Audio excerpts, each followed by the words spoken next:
পাণ্ডবেশ্বর বিধানসভার কুমারডিহির 11 নম্বর সংলগ্ন CM project guest হাউসের কাছে তৃণমূল প্রার্থী নরেন্দ্রনাথ চক্রবর্তী, তৃণমূল সুপ্রিম মমতা বন্দ্যোপাধ্যায় ও অভিষেক বন্দ্যোপাধ্যায়ের ফ্লেক্স ছেঁড়া নিয়ে ক্ষোভ এলাকা তৃণমূল কর্মী সমর্থকদের। বিজেপি দুষ্কৃতীরা এই কাজ করেছে দাবি স্থানীয় তৃণমূল নেতৃত্বের। প্রতিবাদে রাস্তা অবরোধ করা হয়। এলাকার তৃণমূলের অঞ্চল সভাপতি খোকন মণ্ডল ও তৃণমূল নেতা সুজিত রায় চৌধুরীরা জানান, এই ধরনের ঘৃণ্য রাজনীতিতে আমরা বিশ্বাস করি না। যেখানে প্রার্থীর প্রচারের জন্য ফ্লেক্স লাগানো ছিল, ঠিক তার পাশেই রয়েছে বিরোধী দলের প্রার্থীর ফ্লেক্স। গত রাত্রে কোনো ঝড় বৃষ্টি হয়নি, বিরোধী দলের প্রার্থীর ফ্লেক্স অক্ষত, অথচ তাদের লাগানো নির্মমভাবে ছিঁড়ে মাটিতে ফেলে দেওয়া হয়েছে। আর এর পেছনে রয়েছে স্থানীয় বিজেপি নেতৃত্বের হাত বলে দাবি তৃণমূলের। অঞ্চল সভাপতি জানান, এই বিষয়ে থানায় অভিযোগ জানানো হয়েছে, প্রয়োজনে নির্বাচন কমিশনকেও এই বিষয়ে অভিযোগ জানানো হবে। পাণ্ডবেশ্বর থেকে অজিত মিশ্রা, রিপোর্ট নিউজে।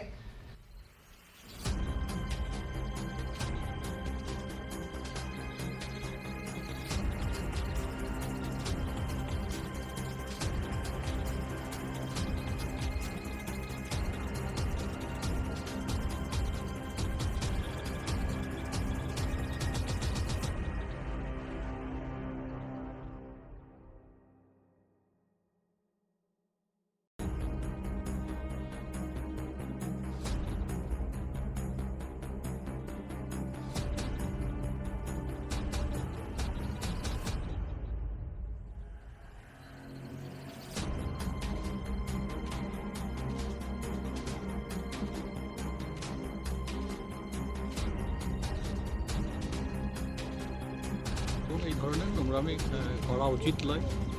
বিজেপি দল তো গণতন্ত্রে বিশ্বাসী করে না, ওরা স্বৈরতান্ত্রিক আচার আচরণ সর্বত্রই করে। আমরা তৃণমূল কংগ্রেস গণতন্ত্র রক্ষাকারী দল। আপনারা জানেন আপনারা যে কুমারডিতে একটা মোড়ে আমাদের একটা কাট আউট ছিল, তো সিপিএম আমাদেরকে অনুরোধ করেছিল যে তাদের লেখাটা একটু ডিস্টার্ব হচ্ছে, আমরা নিজেরা দাঁড়িয়ে থেকে সেটা সরিয়ে দিচ্ছি। এরকম নোংরামি যাতে না করে সেটার জন্য আমরা অনুরোধ করব।